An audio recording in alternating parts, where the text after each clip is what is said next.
The MCU's Daredevil, Born Again might never be able to reach the brutal intensity of a moment in the original Netflix show that shocked audiences. Marvel's Daredevil, Born Again, a highly anticipated revival set to reintroduce Charlie Cox as Matt Murdock in the MCU timeline, aims to expand Daredevil's story within a new context.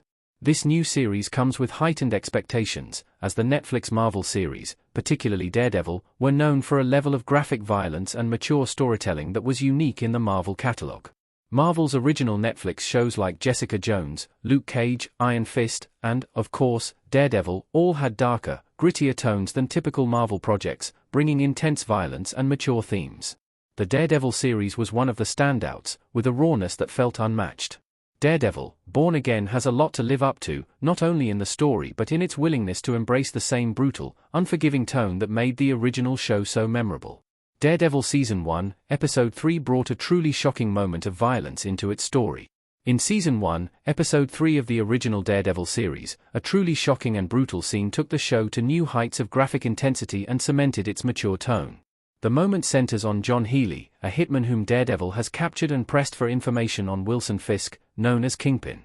After intense physical and psychological pressure, Healy reveals Fisk's name to Daredevil, an act of betrayal he knows will have severe consequences.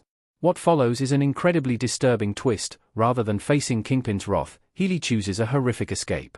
In one of the most gruesome and unexpected moments of the series, Healy throws himself headfirst onto a metal spike, impaling his skull and ending his life instantly.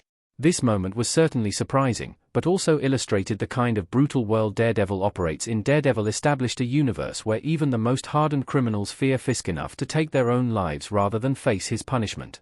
The scene was unflinching in its depiction, with graphic visuals and a suddenness that was shocking. This early display of intense violence set the tone for the rest of the series, establishing Daredevil as one of the most mature and visceral entries in the Marvel Universe. Kingpin's build-up will be hard for Daredevil, Born Again to match with its own story. Daredevil's new costume in Daredevil Born Again.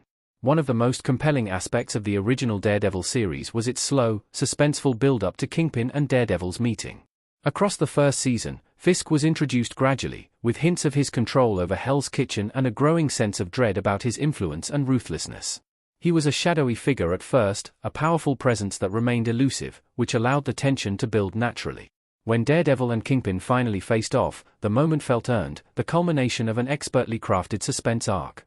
In Daredevil, Born Again, the build-up will be significantly different due to Fisk's return already being somewhat established in the MCU, notably in Hawkeye and Echo. In fact, Echo's ending revealed Fisk's plans to run for mayor, giving a clear sense of where his ambitions lie. However, with the pair already acquainted and new storylines revolving around Fisk's political aspirations, Born Again will have to work harder to create the same gripping suspense that was pivotal to the original series. Without this anticipation, the new series may find it challenging to achieve that same intensity in the build-up between Daredevil and his greatest adversary. The original show took its time in establishing the stakes and the danger Fisk posed, leaving the audience on edge with each encounter.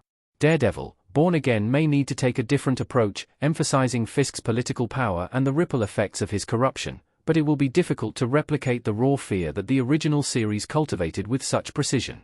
The MCU's latest releases mean Daredevil, Born Again could try matching up to the original series' level of violence. Matt Murdock under a red light in Daredevil Season 3 Episode 4. In recent years, the MCU has become slightly more daring in its depictions of violence, creating a pathway for Daredevil, Born Again to explore darker themes and more graphic scenes than ever before. While the Marvel Cinematic Universe has typically leaned toward a more family-friendly tone, some of its recent releases have pushed the boundaries of what's acceptable in mainstream superhero storytelling.